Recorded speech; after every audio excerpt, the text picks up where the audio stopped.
Well, hello and welcome to I Love Gay Today.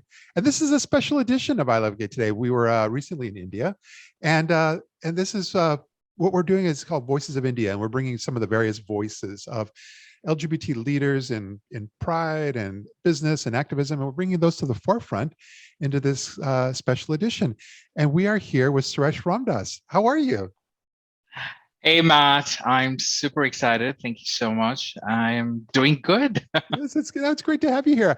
I wasn't able to meet with you in person because I did not make it to Bengaluru in India, but but you're there and you've been kind of taking this leadership role when it comes to in the corporate world. And right now you're the title I see it, Learning and Talent Development Manager at Publicis Sapient.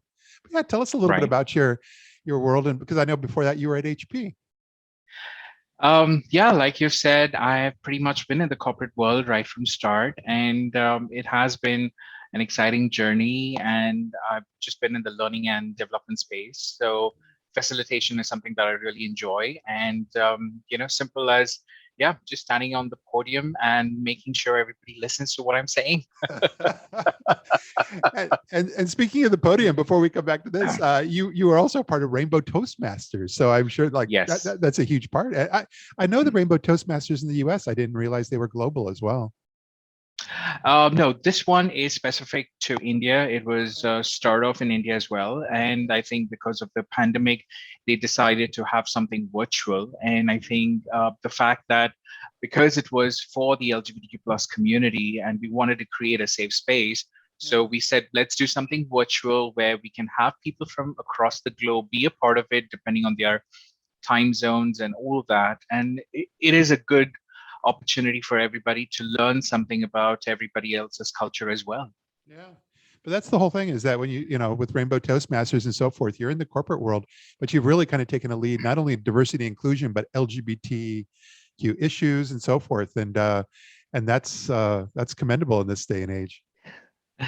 Thank you so much. I think it comes from a personal journey as well. As somebody who has been in the closet, who has struggled a lot, trying to identify or, come to terms with themselves. So I was in that journey. And, after coming out and getting to know what it is to really live your life honestly and authentically and not Yeah. something, in the closet, I thought it is time that somebody has to, step in or at least take the conversation forward because I've been there, done that, and I've faced a lot of issues or concerns.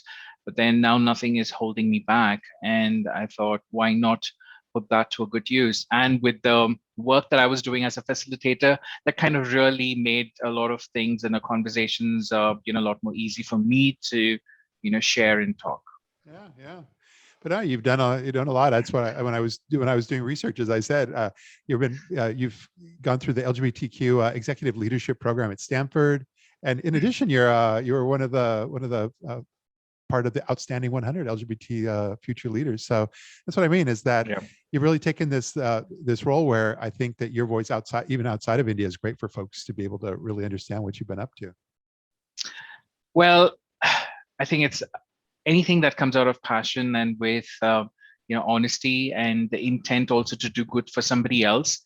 I think these accolades are going to only add value to the work that I'm doing for the others, right? So for me, it is all about that. It's yeah, I am representing and I'm getting some sort of recognition from others, but I think it's mostly for the community people. I'm just being one of those faces where I'm able to take all the issues forefront.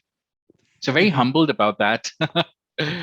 I can see that, but humbled to a point because then you're in this corporate world and you're very much in the forefront, and then also you're Mr. Gay India 2019. Well, I keep getting asked that question everywhere, Matt. So, how come into something from a corporate space to, something like pageantry event sort of. But for me, I think it was all about, breaking a lot of stereotypes. Yeah, At the age of 37 is when I entered the competition. And, I wanted to break that stereotype that you can achieve a lot of things at any age that you really want. And, from a perspective of corporate, because a lot of yeah, corporates are really not looked into this. And also I want to bring in the the color aspect, because again, somebody who's dark is really not into this sort of field in India, especially, and from South, so a lot of trying to break a lot of stereotypes. But I think more importantly is how can I take this, opportunity or platform to really talk more, about the LGBTQ plus issues and a lot many more. So I said, you know what? I feel amazing. I'm feeling confident. Why not go ahead and participate and, just learn? I think that's another opportunity for me to connect to some of the amazing leaders out there and, people who are doing some great work as well. So I would get to learn and I would get to interact with the other contestants and be a part of a different city, and something that I can really write about. I love that. Well, I really look forward to my next trip over to India, where hopefully I'll explore more in your area and be able to meet in the real world. Yes, definitely. Yeah. But no, thank you so much for taking a few moments of your time and just kind of sharing your story. And like I said, look forward to connecting soon. Same here, Matt. And until then, to everybody else out there, stay safe, be happy, and spread joy. That's all I would say. Well said. Thanks Thank again. you.